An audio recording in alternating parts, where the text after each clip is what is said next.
just a show. Boom diggity. We on, bro? We're on, bro. It's Thursday, August 2nd, 6:04. Heck yeah. I got to compress your levels, bro. Compress me. I'm loud. There's already too much. We met the bro quota. Yes. I'm loud. Check. How's it going, man? How many weeks has it been? It's been a couple. Last I was here was you, me, and Matt. Mm-hmm. Check. That's right. There we go. You should be good. Should be good. All right. Which one am I in here? This one? Yeah. This one. Yeah. Okay, we got that. All right, here we go. So. Boom, beat you to it. August 2nd, 2018. That's fun. I like getting the dates in there. So I brought back your movie. Yes. Can you turn my headphones on? I'm quiet over here. Oh, I got it. This is my bad. That's Here, fine. Look at this. There we go. Is that what you wanted? There we go. Okay, cool. All right, cool. Good. So I brought her back, so you can take me off your list. Joaquin Phoenix. What do you think of his performance? Well, I'll tell you what here. For the audience people that don't know it, spoilers, obviously. It's 2014. It actually got an Academy Award. I didn't know that. That's pretty cool. I didn't either. So just for the people who know what the movie is, it's set in L.A. in the slight future. I'm reading the back here. It's basically about this guy that he writes. His job is pretty cool. He writes letters for people. They don't have time to write letters to their friends and family and loved ones. I thought that was interesting. And he commutes to do this, which blows my mind. Like, why he doesn't just work from home in the first place is kind of ironic, but right. It's interesting. So just to get to the point, he gets a new operating system on his computer, and it's this girl AI, and it's voiced by Scarlett Johansson? Scarlett Johansson. Yep. And basically, she's this super, super smart AI. Mm-hmm. And it turns out she has, like, consciousness and Legit all that. AI. Legit AI. And she does all the things for him. She, like, just helps him plan his day and reads his stuff. And she's basically there 24/7. I was kind of hoping that they would have had, like, an avatar for her at some point. But they didn't have... Actually, she didn't appear at all. Like, they didn't even draw her on the screen, which I thought was weird. Like, not even a face. But it kind of added to, like, the mystique of her, I guess. So that was cool. Yep. And he falls in love with her, and she falls in love with him. And they have people sex and stuff like that with androids or with the computer. Is it like phone sex? It's like phone sex. And then there's this other character that gets hired that basically is a human version of her that's an actress that wants to get involved in, like, their relationship, but she's just like a flesh portal. Yeah, you know those prank TV shows where they got the little person in their ear and the person tells them what to do? Yes. It's that. It's with the that. AI. She knocks on the door and the AI she puts this thing in her ear. And at that point I was thinking, I wonder how many people she can talk to at once. Which is kind of foreshadowing for me. I'm like, well, she's AI, so she probably talked to 2 or 3 people at least. So, flash forward, turns out, bitch be cheating.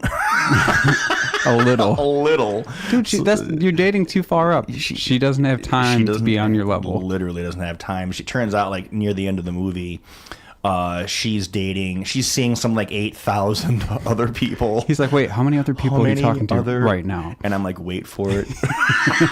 And this dude's in public. He's on, like, some stairway, and he sits down, and he breaks down, and she goes, but you're the one for me. And I'm like, oh my God. How many other people did you just say that to? Yeah, no, literally. And then she's like, I don't know, 120.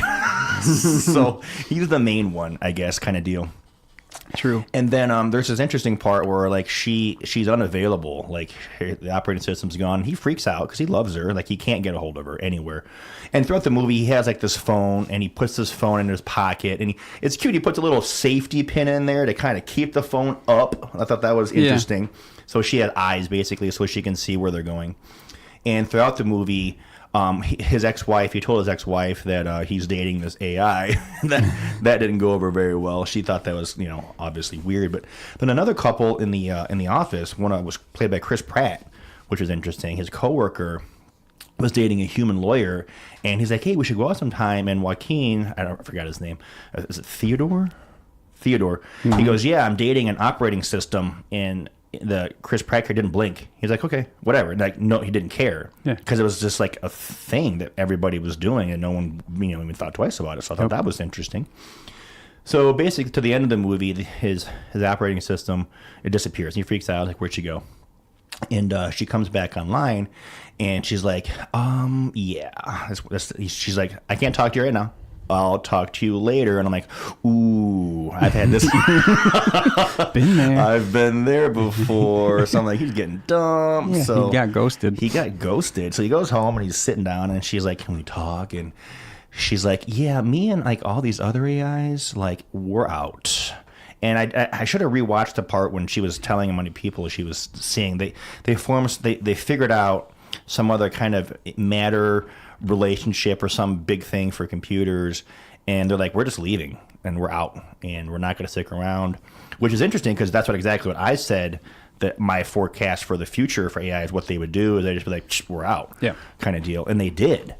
And she's like, I gotta go, and she left. Wherever they went, it was very ambiguous. And then he ends up like hooking up with his neighbor or something. Oh yeah, IRL chicks. You know, IRL. And that was it. And I was like, okay, that's a cool movie. That's the gist. That's the gist. It's very interesting to me that I guess points to takeaways, thoughts. First off, I said to myself, this AI is stupid smart. Like, okay, in the first 2 minutes, I'm like, let me reorganize everything for you. Literally, like she read like all the books in like 2 seconds. And I'm like, yeah, there's way more utility that I could have gotten out of this thing than can you read my letters? Like, seriously, let's take over the world or something. Like, let's do a thing that's important. And they didn't really get into the mechanics of like how she was built or her computing power or any of that stuff. It was just kind of pointed out that she's super smart. Yep. And that was it. And I was kind of thinking like through the end of the movie, like how they gonna wrap this up? Like, what's the deal here? And I kind of like the ending. I kind of like, okay, they had to go. They didn't really explain it more though. I thought that once they got together and at some point they recreated a human at the end with other AIs. And she was like, I'm going to go talk to these other AIs. And once I realized there was other AIs that were talking, I'm like, well, how is this fool going to keep up? I'm like, I mean, they can talk about all the things all the time, instantly. Yep. So I guess I kind of knew the ending was kind of coming, but it didn't surprise me, I guess. But still, I'm thinking to myself, and he was playing this game, Sidetrack. This game is really cool. It's like a 3D projected game in his room with this little marshmallowy character that just swore up a storm. And the 3D character in the video game was interacting with the AI that he was talking to, and they're all kind of like a little family. Augmented reality. It was augmented reality. Yeah. And I kept waiting for them to do that. I'm like, oh, well, there's this video game guy. They're going to do that with her, and then she's going to be there. But they never took that step. And honestly, if I had to pick it apart, I would have done that. I would have been just because you wanted to see Scarlett Johansson. Duh. I mean, come on, it's Scarlett Johansson. She's so cute. But, you think they would have added her in there somewhere. True. But I get it. So what do you think about how in the beginning he's so lonely? He is so lonely. And then you look around and everyone's on their phones. Yeah. I feel like they're like, let's talk about right now in our current state of civilization. Everyone on their phone. Everybody at the stoplights on their phone. Everybody looking down, looking up, being stupid. Yeah, and it's kind of an extension Not being of present. that, really. So if you don't like staring at Joaquin Phoenix for, 2 hours, it may not be your thing, because there's other characters. I'll tell you what, it's my thing. his mustache kind of creeped me out the whole bit, too. But yeah, dude, but I was immediately immersed in that movie. I watched it. I was like, I'm not going to not watch it because you gave it to me. It's about AI, so that's cool. So it's on my list. It's done. Check. Good movie. Give me a Mike's Tomatoes out of 10. Out of 10, I'm going to go with 8. All right. That's really good. I'd have given it 7.5, 8. I'd have given it more if they, had a thing for her, like she was there, so it wasn't just Joaquin Phoenix the whole time. And if they had gone into more of the subplot with her as a character on her own, like if she was just her in the virtual world or whatever, and she was interacting with the other AIs.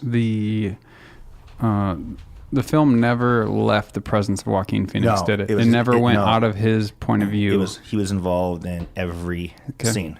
So, I guess that's the point of really trying to make it the love story, because that's what it was, is a love story. So that's cool. So that's the take on it. It's fully his experience, the whole movie. It's all about him.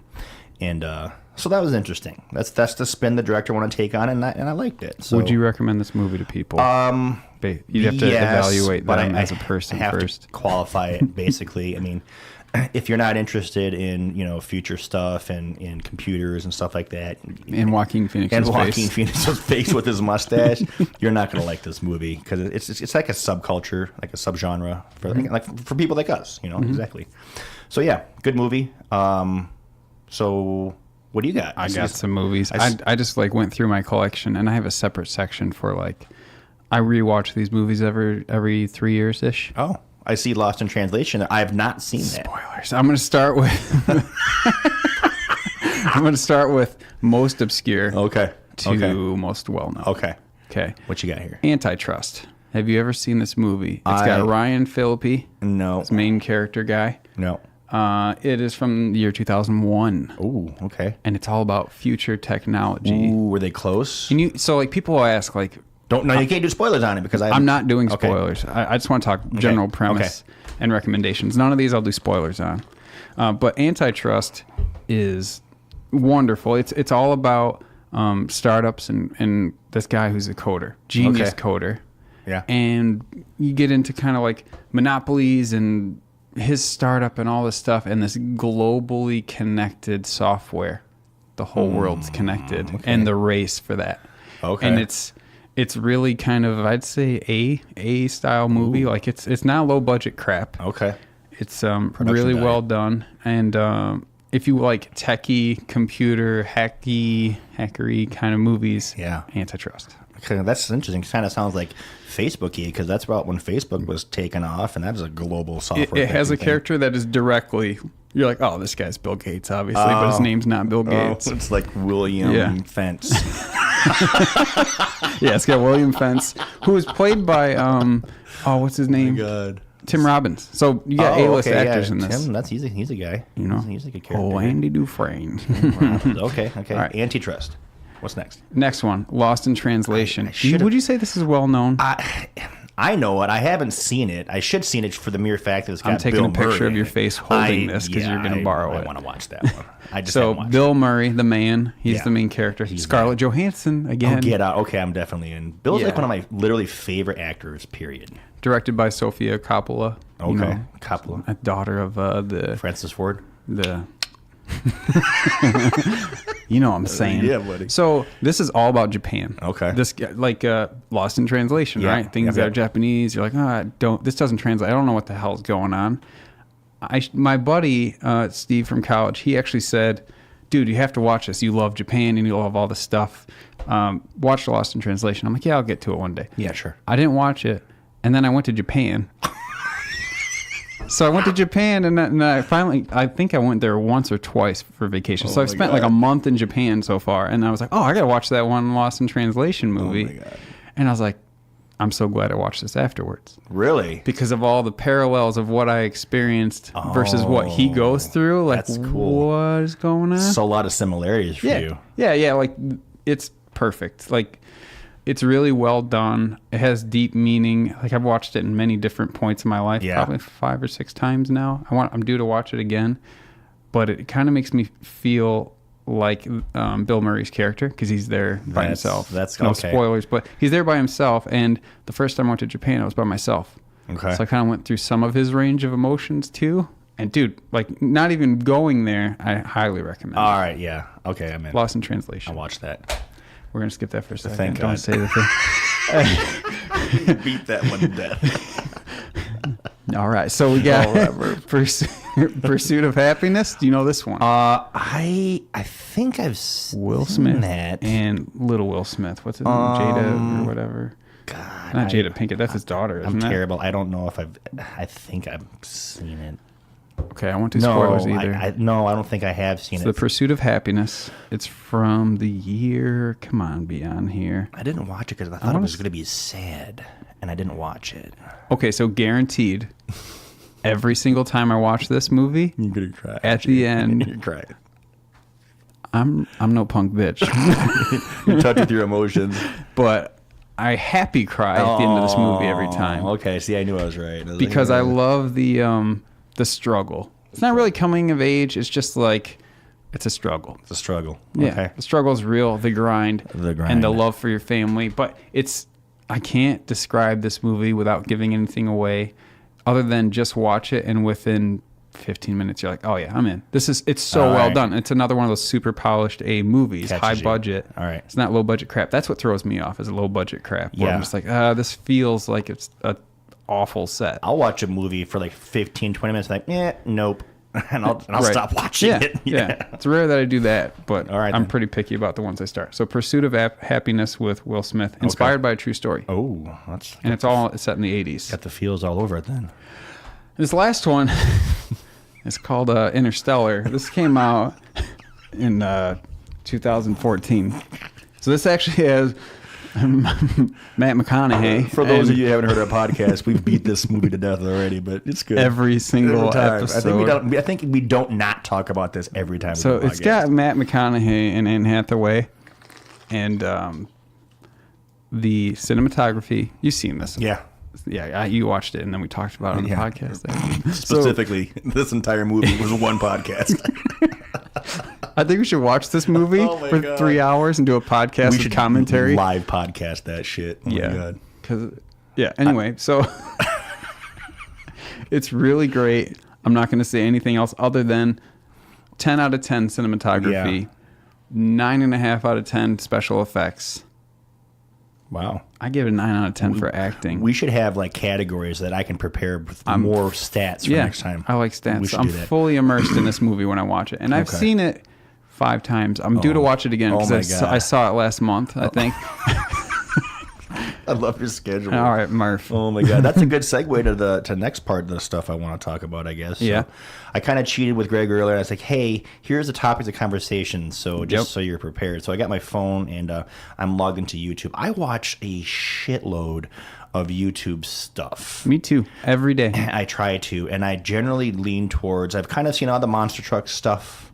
The most of the stuff I watch on here now is informative and learning and teaching. Mm-hmm. And I've been adding subscribers and subscribing to people over time. And it's taken me a while to actually, like, I don't just click the subscribe button because I want to fill up all my stuff with just bullshit.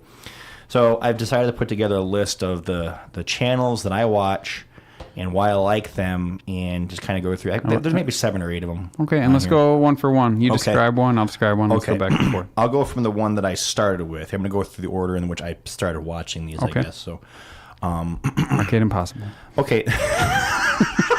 Not on the list yet, but, we're working on it. I don't need the ego stroke. Oh, my God. Okay. So, I guess the first one that I really sunk a lot of time into it's called Space Time. And it's a PBS thing, and the guy that he talks, he's an astrophysicist, and he's just really, really smart. And they're maybe 10 to 15 minutes long each. And what I like about these is that each one of them has a consistent intro. They have production value for, say, hey, here's our show.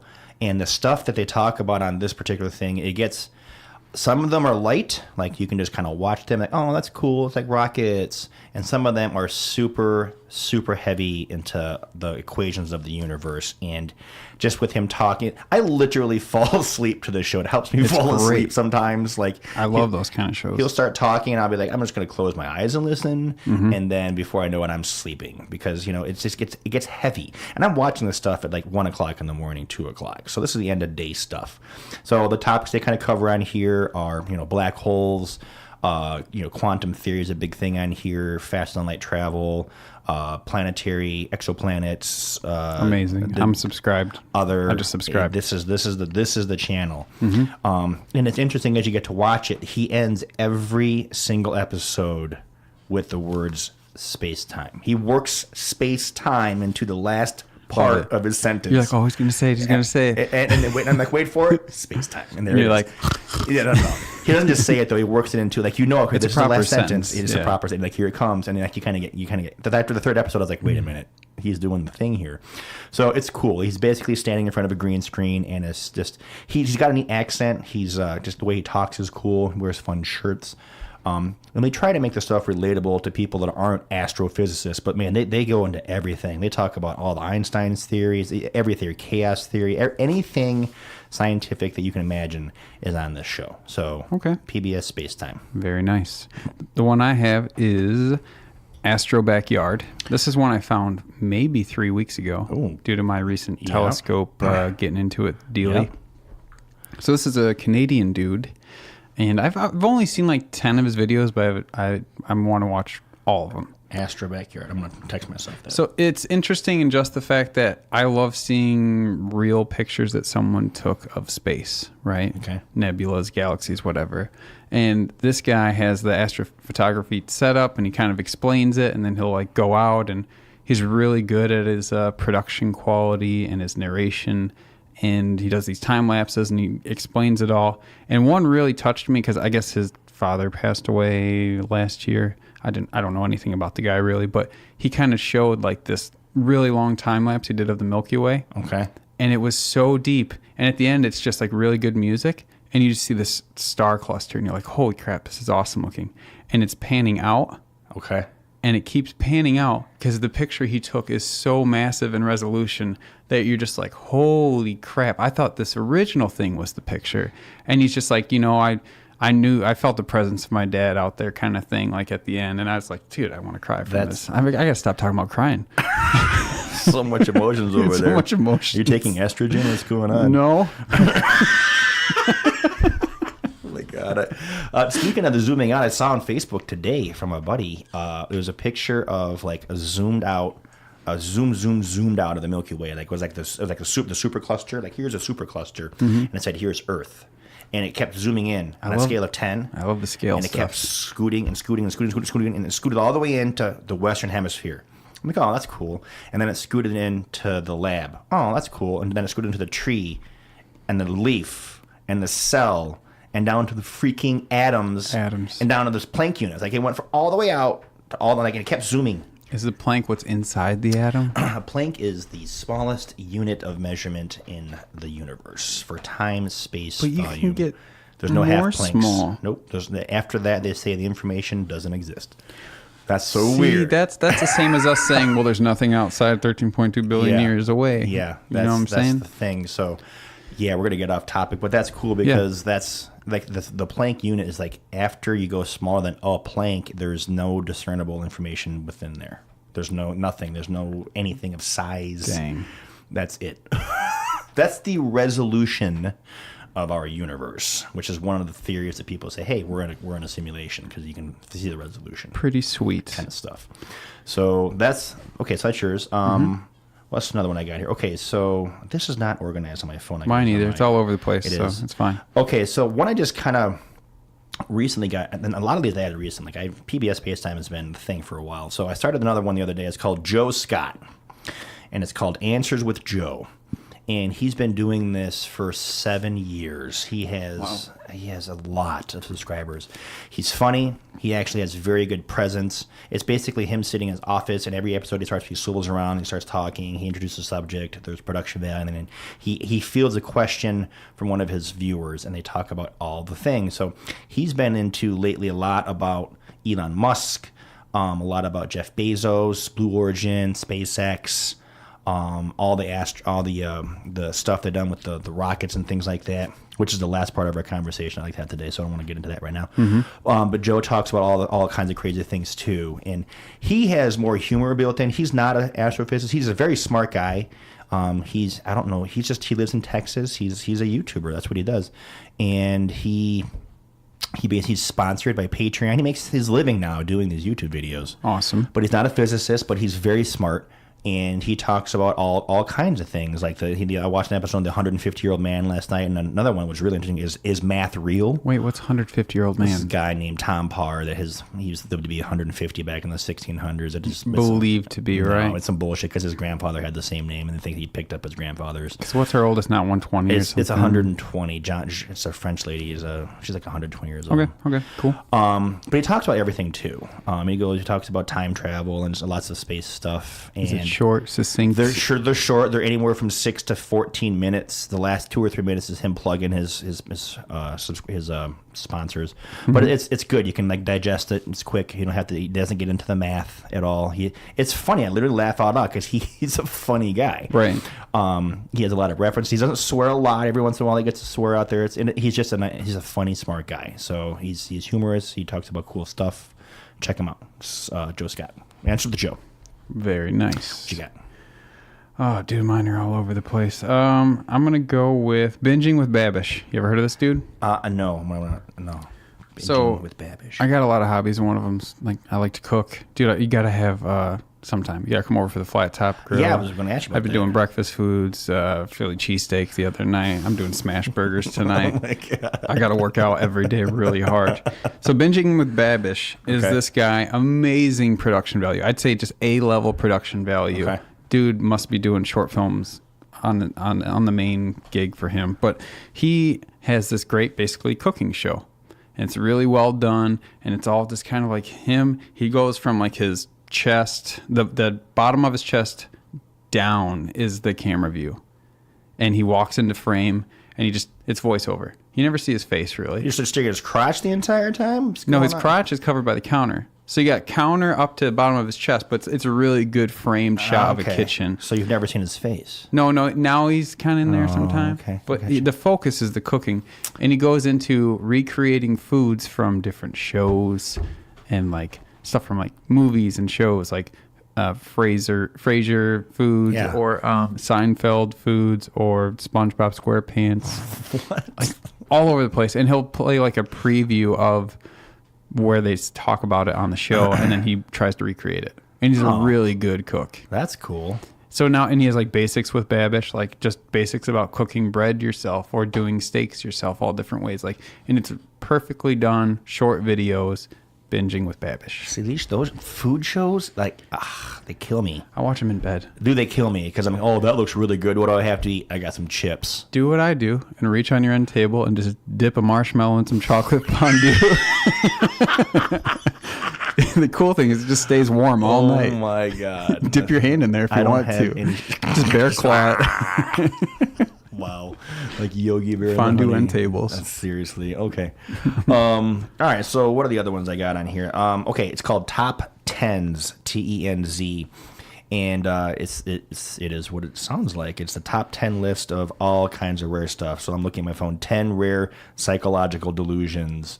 There's all kinds of top 10s on here. Some really, really off the wall stuff. It's just some interesting stuff. Not so much necessarily space time, but it's got lots of just top 10 interesting things. Yes, top 10 valuable coins that might be in your pocket. It just kind of random shit. They think, oh, I didn't know that. That's cool. That's fun. World's most haunted houses. Wow. Yeah, top 10 people whose dying wish was to see a film. I'm just scrolling through my phone on here. So the rest of the ones I got are pretty quick to name off. So I'm just going to run through them here real quick. Okay. There's one called Curious Droid, and it's got some conspiracy theory stuff on there, but it's more sciencey stuff. This one says how the real Soviet rocket men changed the world, and it delves into not necessarily headline stuff that you probably not really heard of. There's stuff that maybe you heard about in passing, but it kind of finds the stuff on the fringe of a science that's older stuff, and it kind of goes through it. So there's a lot of interesting stuff there. Nuggets. Okay, here's another one that I really kind of like. His name is Isaac Arthur. Okay. And he's been doing this for a while. Now, this guy, I am going to talk about his channel a little bit. Number one, he has a speech impediment. He's got the Elmer Fudd W. He has a speech impediment. Okay. And at first, it's distracting because, this is kind of weird. But after like the first 5 minutes, like, that's pretty cool, and it actually gets to be neat. It's endearing because you're like, you respect this dude. Yeah. He is. And he talks about it. He addresses it at the beginning of every video. He has a picture of Elmer Fudd. He says, look here, I have speech impediment, jerks. If you're going to be on my channel just to make fun of me or whatever, then seriously, I don't have time for that. And he addresses it. The best thing to do is address it and make it, have levity, make fun of yourself. Yeah, he does. That's great. And you get used to it. It's just cool. Like, power to this dude. But he talks. It's a lot about space. It's a lot about space stuff. Like, he spends entire episodes on Dyson spheres, Dyson swarms. He talked about the space elevators. The space skyhook was a whole other thing I never even heard of. And it's essentially using low spinning giant 500 kilometer long mega structures in space that are spinning at thousands of revolutions per minute, and they come down into the upper atmosphere at 35 or 45,000 feet, and they swing at like Mach 1, and they connect to a plane that's already in there, and they hook it up and they fling it out into space. it's a space lift assist system. I never even heard of this. I've never heard of it. And he has like 5 videos on this shit, and it's crazy. How does he get his information? This guy's really smart. Like he's very smart. He talks about the Fermi paradox of why there's not other life out there we've seen. What would alien cultures be like? Would they even be using math? Would they be orbital infrastructure? It's crazy. Like he talks about how to travel to other planets, how to travel to other star systems. He's got so much stuff on there. Like I had to pull myself away from watching this guy's stuff. It was just, and some of them are 20, 30, 45 minutes long. They're like half-hour stuff. Yeah, I see. It's pretty long. It's awesome. And a lot of it's just him talking, and he's putting up some of the screenshots of the stuff, and it's just, man, that's probably my number 2. I should have mentioned him sooner. Okay. So Isaac Arthur. Yeah, Isaac Arthur. What you got? You got another one you want to throw I got out another there? one. It's I like to make stuff. Ooh. It's this dude Bob, and he, like carpentry, just like doing anything, 3D printing. He does basically like you'd want a TV show to be, like to the point, good. And the guy's just like does voiceovers, then he talks to the camera, and it's time lapse of him doing stuff in his shop. This is one where I watched like 10 of them over the course of a couple weeks, and then I was like hooked. And then I went back and I watched every single video, and he has at least 50 of these things. Oh shit! And they're like 6 to 12 minutes long. Okay. So I mean, they're great. I'll have to check that out. I like to make stuff. I like to make stuff too. Yeah. I've only got a couple more, so I'm gonna bang through them here. Yep. The next one I have is called John Michael Godier. Mm-hmm. And he's up there. He's very similar to Isaac Arthur. Same thing. He's actually a published science fiction author, so he's written books and many books. And one of his shows is called Signs of Life on Enceladus, things like that. So he doesn't really get so much into so Isaac Arthur gets into some of the quasi theories, and a lot of it's him basically theorizing on stuff, not necessarily facts. Like he's guessing at some stuff, but it sounds like it makes sense. He doesn't refer to a lot of like facts and stuff. He's kind of like, oh, I think this might be a thing, and he talks about it based on where we're at now. The Godier guy is more based in fact, and like here's a planet and here's a moon and here's the things we could do for sure. He doesn't wax and wane on it as much, I guess. So John Michael Godier, and then there's a couple quick ones on here I've got left too. It's called Up and Atom, ATOM. This is a female YouTuber, which in this realm is not common. There's just not that many females that do this kind of stuff. And she has 5 or 10 minute videos on things like what is consciousness? Can computers be conscious? If a tree falls in the forest and no one's there to hear it, does it make a sound? She's very quick with her bits, and it's interesting. And then I guess the last one I have on here, I have more, but they get to be kind of like similar. The last one I have is a Curious Droid, and it's also got like Tesla midterm. Here's what's going on with Tesla kind of stuff, and it's more of snapshots. So 10 minute long videos of what's going on in Actually, technology. You mentioned Curious Droid already. Did I? Yep. That's too bad because I'm trying. This is laid out. Double recommendation. It's a good one. I think that's all the ones on my list. Okay. I guess there was one more I'm looking for, and it's a numbers one. Okay. And it's all about numbers. Oh, it sounds kind of boring, but no, numbers are fun. Numbers are fun. And I wanted to see if I can find it. I got one that's odd. Go for it. If you want to get into, or you're already practicing yoga, Yoga with Adriene. Adriene? Adriene. I think it's a chick up in Madison, I want to say. But she has, how many subscribers does she have? Holy crap. 3.7 million subscribers. Holy shit. Her personality's great. She's just cool. And I've done maybe 10 or 15 different yoga videos with her, kind of thing. Okay. I usually cry while I'm doing yoga. Because I'm hearing myself talk about yoga on a podcast. Marshmallows dipped in yoga. I like marshmallows dipped in yoga. There's a thing. That's going to be the book I write. Literally. That's pretty much all I've got. So if you don't want to go to a yoga class, or you just want to try it out, like, dude, it's free, and there's hundreds of videos, and they're actually really well done, like from 6 minutes to 45 minutes long. All right. Yeah. I'm sure she's probably fairly easy on the eyes, I would imagine. Yeah. Namaste, bro. Namaste. Wow. Okay. Yeah. So that's my. There's probably a couple more stuck in there, but I don't want to bring my laptop in. It's backed up. I got to go to the... You just signed the crap out of my YouTube subscriptions, by the way. Yeah. I subscribe to 5 of those that you recommended. I typed yours in, so I'm going to look at those when I get home later tonight to check things out. But the last thing I have time... What time is it? I need to be out of here by like 7:15 to the latest, 6:40. Oh, you're good. The last thing I want to talk about is, I guess, Elon Musk, but not necessarily him particularly, but maybe what's going on with SpaceX, his company, and the level of just rocketry and stuff going on right now. So I guess in general right now, before we get into that specifics, just kind of a tangent cam or something question what Joe does, is that I am super excited to be alive at this point in the timeline of humanity. Yes, me too. Where I think we're about to... I think the 2020s are just literally going to be epic.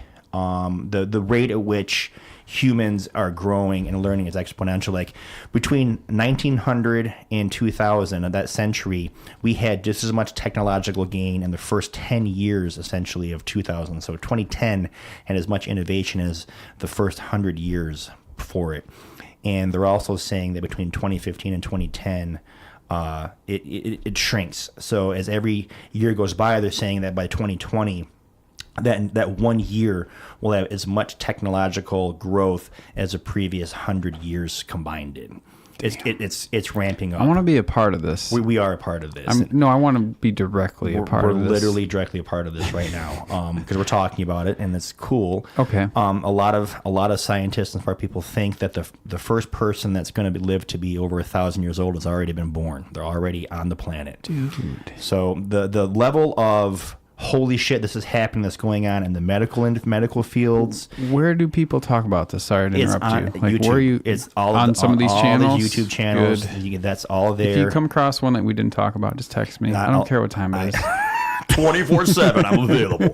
It's just I thought about this last night about the sheer level of all the interesting shit, very powerful shit that's going on that nobody knows about because they're worried about what the fuck Donald Trump is doing the NFL is doing. They're not even cognizant and present in their daily life. They don't even know have what the fuck's going on. The know how to like think about what's going on. Yeah, like their world's so small. It's tiny, and that's why I want people to listen to these podcasts because what's going on in the medical world is insane. The FDA, there's a group of people that are pushing to treat aging as a disease and are on the cusp of having FDA your cells drugs. Aren't like replicating without damaging DNA. They have found lots of different things that essentially there's a show that talked about health span, not lifespan, health span, living healthily and healthy to 120, 150, not just being alive and being on all the drugs.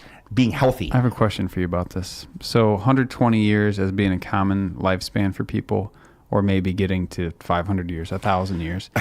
Do you think it's going to be more acceptable to allow people to euthanize themselves? I guess, because it's not... you get tired after a while. Well, that was one of the arguments that Joe was like...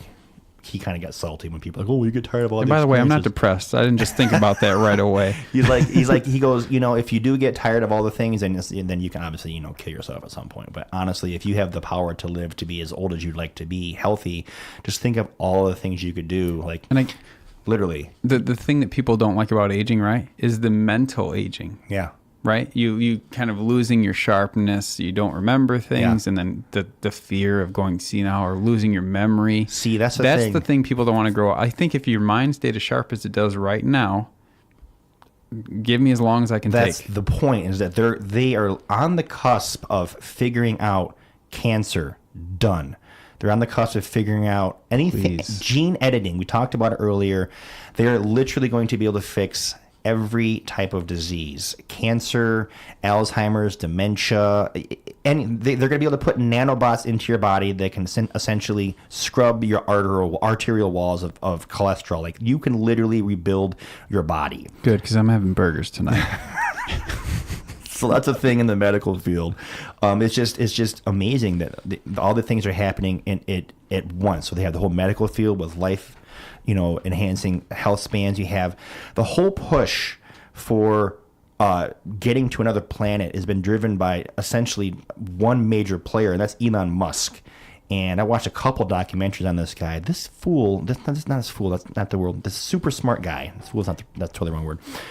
He built Tesla, for one. He built Solar City, which is the largest manufacturer and installer of solar panels in the world. Yep. He's building the Gigafactory to build batteries. He self-pioneered and self-funded SpaceX.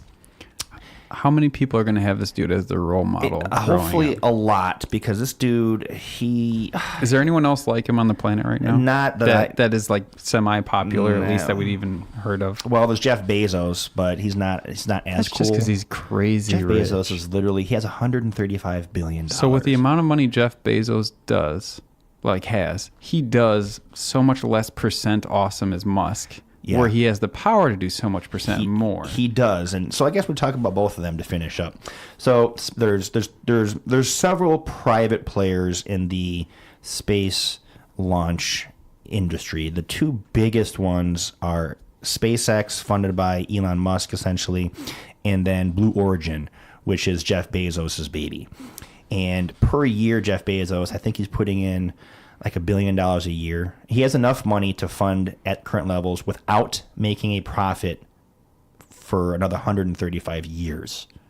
So that they have two different distinct agendas. So the agenda for SpaceX is to become interplanetary and settle Mars. Yep. Okay, that's the goal for Elon Musk. The goal. Okay, that's his overarching goal. It's a good first goal. It's his goal.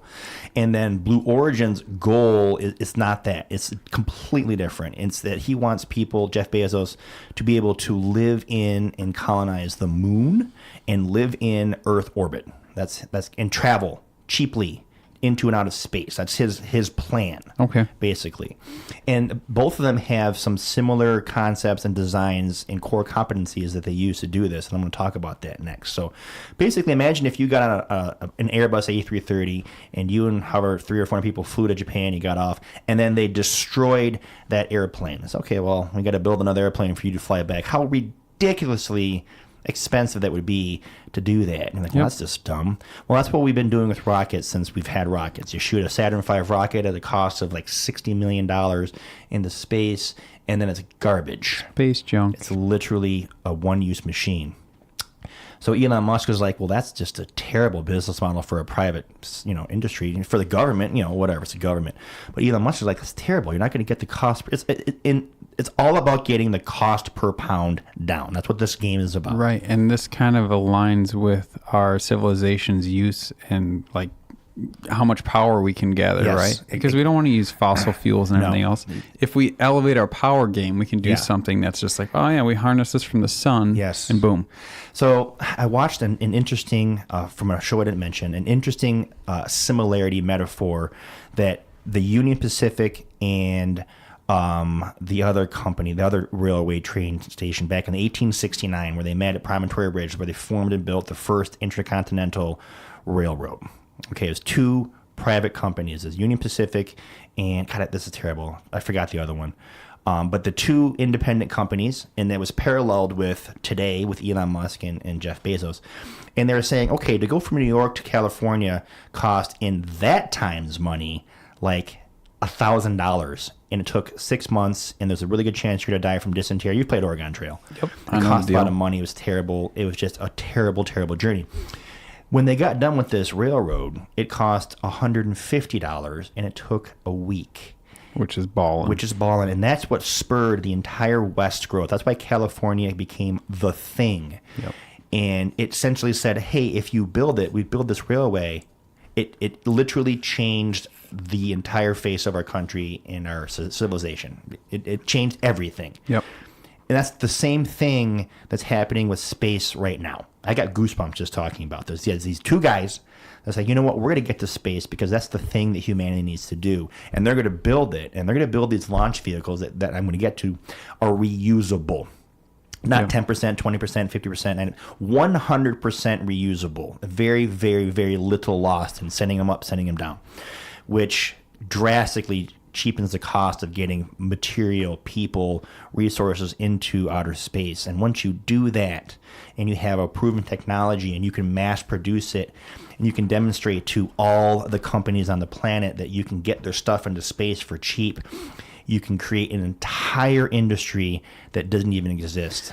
Once we're in space and we can transport things in and out of planets, the moon, whatever, what about our solar panel game? Because you don't have, rotation around the Earth. No. We can mass collect from the sun. Yes. And get that Dyson sphere going. We can. So Jeff Bezos' plan is to move, now picture this, all heavy industry to the moon. Heavy industry. That's just an Amazon thing. He didn't have to think that hard about it. That's Moon. That's literally what his plan is, to where we have the Earth, because both these gentlemen want to save the Earth. Okay, they don't come out and say we're trying to save the Earth because whatever, but that's what they want to do. Jeff Bezos envisions the Earth as basically just a living space. It's residential, it's service, it's light industrial, and it takes all the toxic, heavy polluting industry, heavy things off planet. We go clean with everything else. We literally go clean with everything else. And Elon Musk is coming at it from a different way. He's the largest producer of solar panels in the world. He's got electric cars. So these two guys, they're coming at it from their own angles. Okay, and power to them for doing that. So once we are able to have a heavy lift vehicle to get stuff into space for cheaper, it's still expensive, but cheaper, it changes the game. So I have just enough time to talk about, I guess, the rockets that are coming up right now. So let's go into that real quick. So we briefly talked about the self-landing rocket. I saw the video that it was at Francesco's. This rocket came down and it landed itself, and I almost fell over how cool that was. And the audience was like, yeah, whatever. What's for lunch? What's for dinner? I'm like, this rocket just landed by itself. How cool! And I was like, oh my god, this is the coolest thing I've ever seen. And they took that and they multiplied it by 1,000. So they had the Falcon 1, which was like a 40 or 50 meter rocket, and it got into outer space. It failed the first 3 times, and on the 4th time, just before Elon Musk went bankrupt, it got out there. And he was literally at the cusp of being broken. I didn't know that. Yeah. That's crazy. He self-funded this shit. And the first 3 rockets he built, designed, exploded, or failed to reach. They didn't work. And he was down to, well, okay, we got one more shot at this. Or people were pulling the con, and it got out there, and it worked. And that was Falcon 1. So now they have the next iteration. It's Falcon 9. And it's about 10 times bigger. It's about, and the numbers I'm going to screw up because I don't recall, but it's much, much bigger. And it gets stuff in outer space, and the Falcon 9 heavy lift, it's basically the Falcon 9 with 2 additional boosters on the side that is currently, by a factor of 2, the biggest rocket of payload capacity that the Earth has ever seen. It can carry up literally twice as much stuff as the biggest rocket ever could, at a cost that is less than like a 0.1%. It's so much cheaper because they reuse the rockets. They land. Smart. Aren't they using different fuel too, like kerosene based, or what are they using? It's liquid oxygen something. Oxygen is the propellant. It's called LOX. LOX. Okay, I got you. So basically, the first stage is shoot up. They do the thing, and they self-propel and they self-land and they are reused. So you don't have to throw the plane away, and then it gets into outer space. So the next thing on the list so it's called the Falcon, right? Named after the Millennium Falcon. That's literally why he called it that. Wait for it. Here it comes. Okay. So the next iteration of the deal here is called the BFR. Okay, so remember when you were playing games and you had the BFG? You know what the BFG is, right? It's the big fucking gun. Yep. So the next version is the BFR, and it's not the big fucking rocket, which I think he may have been tongue-in-cheek with. It's the big Falcon rocket. Awesome. And this machine is a 2-stage rocket. It has 37 individual engines. Yep. And stage 1 and stage 2. So stage 1 is the main part below it that has like 30 engines on it, and it gets everything into low Earth atmosphere. And stage 2, which holds the cargo, either personnel or people or stuff, it's more of it's still a cylindrical tube, but it's the part 2 that goes into the actual outer space, delivers the payload, and it also re-enters. Of course. So the cargo carrying capacity of the BFR is more than an Airbus A380. So it can hold more stuff than the largest commercial plane ever made for carrying people. What? Yeah, so that's kind of a thing. So this is in development. It hasn't been built yet. On paper, it looks good. They've already got the engines figured out. It's the same engines they use in the Falcon X and the Falcon 9. So it's pretty badass. Pretty badass. That's what he wants to use to deliver stuff to Mars to seed it with resources before people go.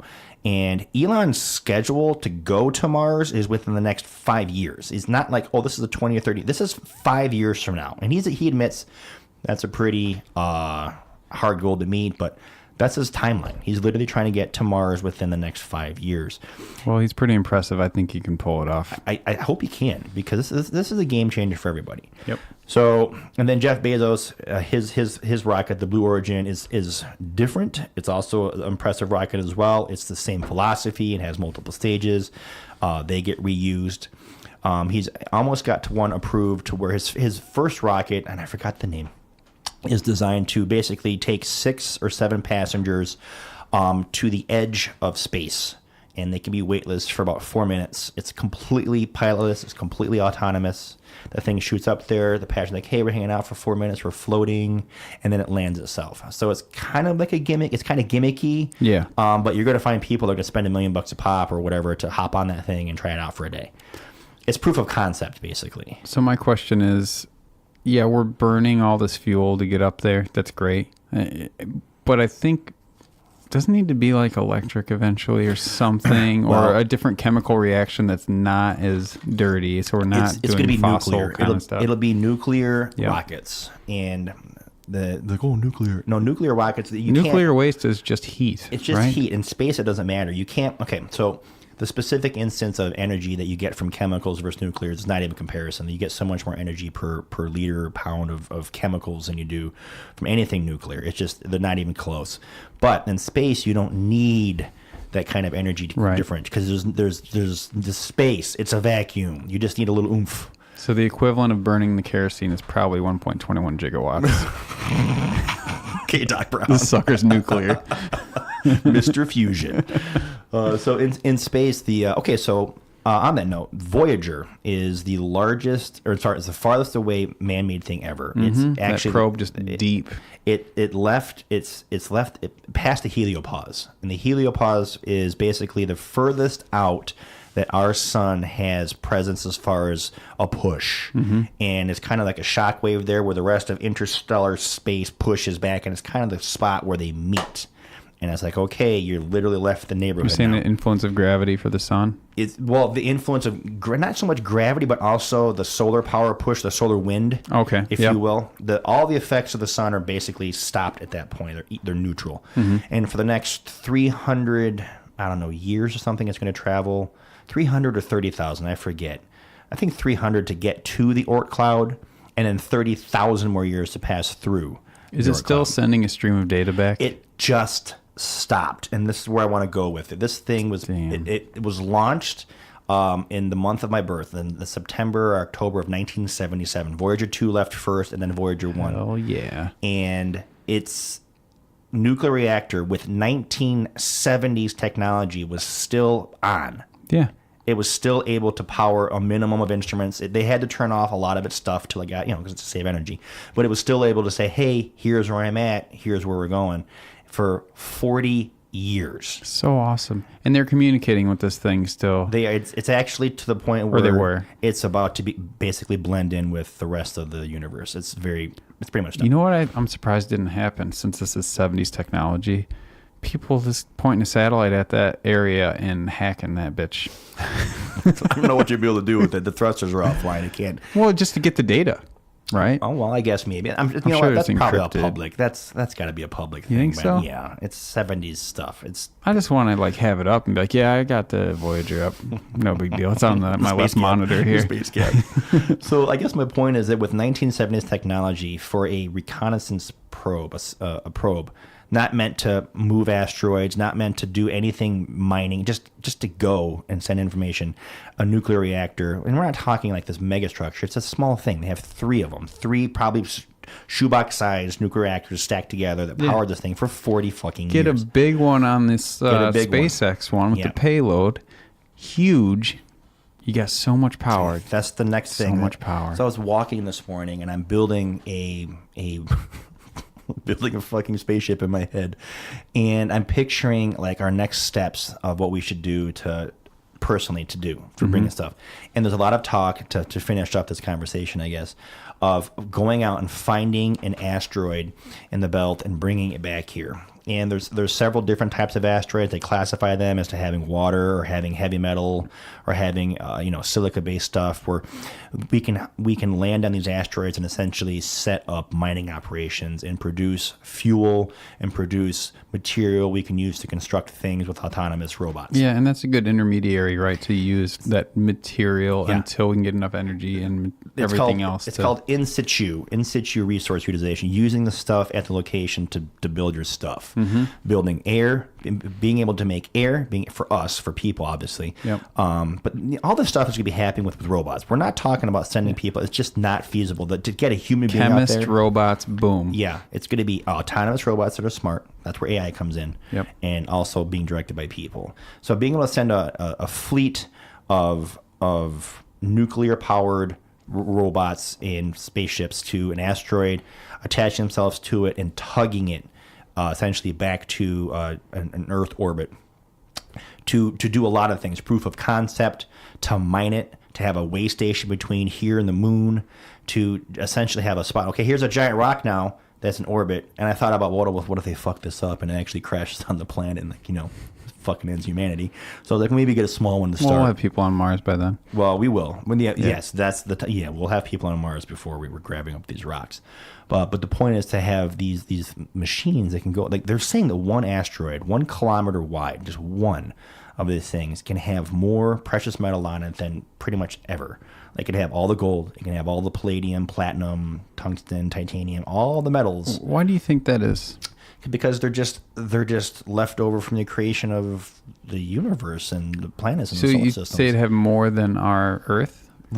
Yes, because as far as mineable, because it's right there. Oh, yeah, because we can't get at it. It's in the crust. Deep enough. No, again, deep, but it's right there on the asteroid, and they're actually concerned that you get one asteroid and you're going to crash the market as far as now we have all the gold. So they're actually concerned about screwing up the economy of things, because these rocks are essentially just like, there's a rock full of water, there's a rock full of stuff, and we collect enough of these rocks up, we can actually start forming stuff. My idea was to bring back a rock big enough to use as the counterweight to the space elevator, which would be future technology. That's got to be at least 100 years out.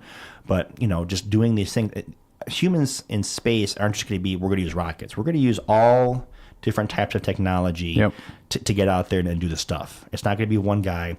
And after Elon and after Jeff Bezos have success doing the thing, and they've proven it and they've pioneered the way, well, you're going to have more people. You're going to have not necessarily the billionaires, but the hundreds of millionaires and the other entrepreneurs and the people that are going to come out of the woodwork.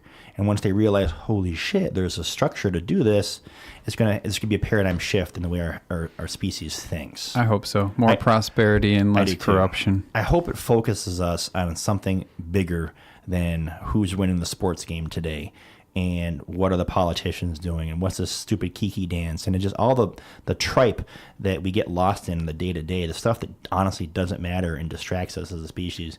Hopefully that goes away once we're on Mars now. We're living on Mars. Once we think more like beyond our Earth, right? When people know that there's stuff outside, because no one ever looks up and thinks, wow, but beyond this blue, there's actually stars in the universe, and more than just like stuff. Rockford. I think people need to get past the nationalists and the countries and the languages and the religions, and get to the fact that we're all human beings. Yes. And we're all on this one rock. That's all we have. We're all born from like the same 1,000 people. We're basically all brother and sister. We're all born from the same stars that collapsed billions of years ago. Cousins. We're all interconnected.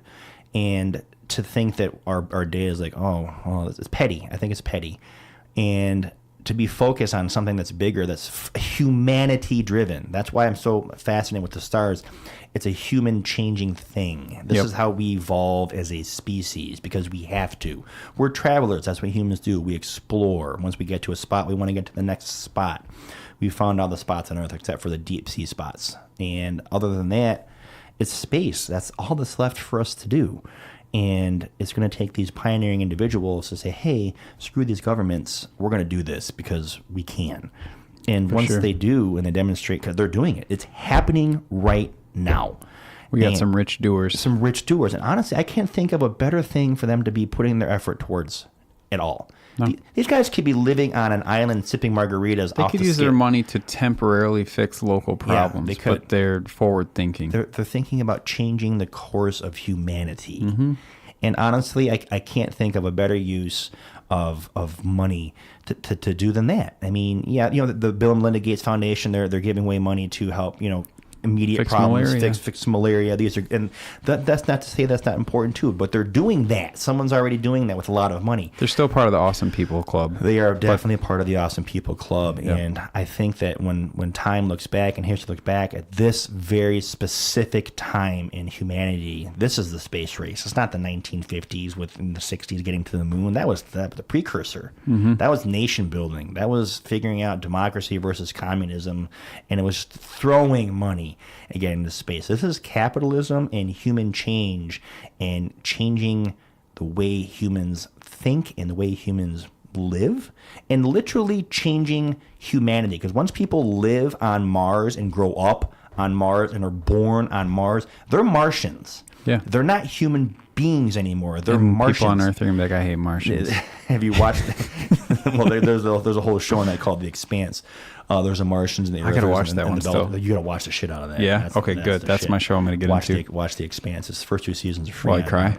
No crying. Oh man, I'm up for it. I need to stop crying so much. But they'll be raised in different gravity, and they'll look different, and over time they will be different people than us. So these people are literally helping humanity literally change the course of our destiny. And if we want to ultimately be successful as a species and grow, and we have to get off this planet. We can't put all of our eggs in this one basket. It's too dangerous. We're one plague, one super volcano, one asteroid, one just thing away from not existing anymore, and all the knowledge of humanity is wasted and it's gone. It's a blip that will never be known to the rest of the universe. In fact, I'll leave you with this thought before I go here.